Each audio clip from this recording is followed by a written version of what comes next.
ఈ రోజు నా డే స్టార్టింగ్ పొద్దునే లేవగానే కొంచెం సేపు ప్రార్థన చేసుకుని బైబిల్ చదివాను.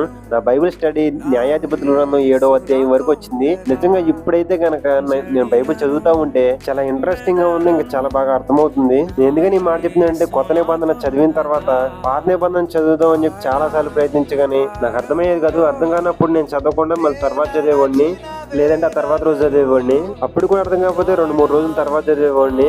ఇక ఆ విధంగా మన బైబిల్ స్టడీ చాలా సార్లు స్టార్ట్ చేయడం ఆగిపోవడం జరిగింది పాత నిబంధన విషయంలో.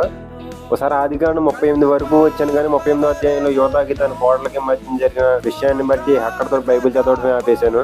ఈయన అసలు భక్తుడై ఉండి ఇలాంటి పాపం చేసాడు అనిపించి బైబిల్ చదవడం ఆపేశాను అక్కడతో.